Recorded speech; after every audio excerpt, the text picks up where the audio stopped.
United States. Now, this all according to President Trump, as he shared on Truth Social. He was in a lengthy post explaining how he had made a deal with China. In fact, he thought of it as a way to save the, quote, civil unrest from happening within the country. But also going on to say this and really end it with this point. Quote, because of this deal, everything quickly stabilized and China got back to business as usual. Everybody was happy. That's the good news. The bad news is that China, perhaps not surprisingly to some, has totally violated its agreement with the U.S. So much for being Mr. Nice Guy.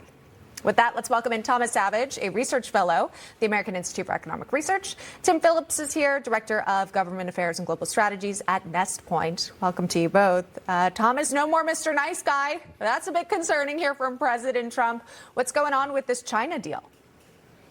Well, it's certainly a worrying development, and that increases a lot of, the key word around a lot of these tariff deals, whether it be China or other nations, is that uncertainty. And, markets generally, they work with information. So, of course, it's unfortunately no surprise that things are looking to be in the red as the market's opening, because that's increasing uncertainty. If we can't count on China honoring its commitments, it's going to make it difficult to pivot in the next weeks, months, or even over the next year. Tim, you think about all the items that are made in China, even those small businesses in America who sell some of these goods might have been relieved when they initially saw that deal go through. Now there is, as Thomas was pointing out, so much uncertainty. Can this deal be saved, do you think? I mean, is it going to take a Trump-Xi Jinping meeting to make it happen? I do think it can be saved. The president was so right to reset with China.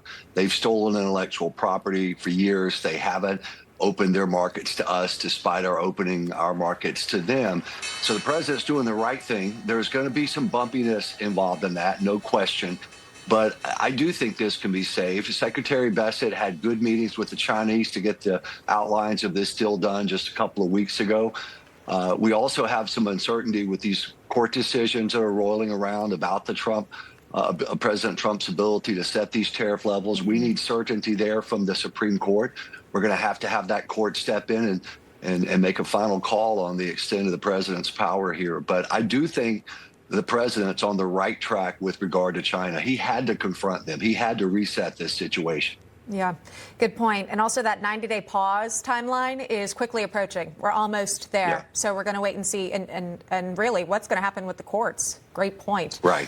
Let's focus in on Bitcoin, right? That's always interesting. A major conference out in Las Vegas just wrapped up. We heard from the president's son, Eric Trump, talking about the support that he's really seen for cryptocurrencies. Here's part of what was said.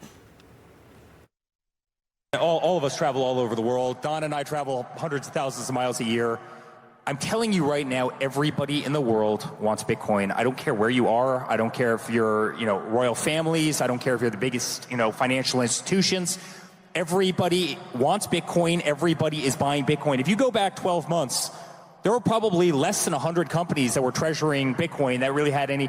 And now every single day, it's another sovereign wealth fund. Look what GameStop just did. Look what Truth Social did. Every single day, people are allocating billions and billions of dollars to it. Those are some, major companies there, Thomas. It also does make you think, what's the average American supposed to do when it comes to this cryptocurrency? But the fact that you've got the Trumps really showing a strong presence at this conference, what should we take away from that? Well, hopefully that means an increase in crypto entrepreneurship. And really what that space needs is reducing regulations, reducing uncertainty from regulations, because those regulations can feel like an axe over somebody's head. So reducing that uncertainty, and in the same respect, reducing the uncertainty in the tax code, clarifying how Bitcoin is going to be treated by the IRS, because that's been another source of uncertainty over previous administrations and in the past decade. So the best thing to do there is reducing uncertainty, whether it's in the tax space or in the regulatory space. Or the tariff space, right? I mean, it's everything, right? We just want answers. That's it. We want answers, although I will say this administration has been very transparent in its attempts to get answers, which I, as someone who works in media, am so grateful for. Thomas Savage, Tim Phillips, thanks so much for spending some time with us on your Friday. Appreciate it. Thank you. Absolutely. Thank you. All right, Bobby Eberle's here with me in studio, chairman of the Fort Bend County, Texas Republican Party, host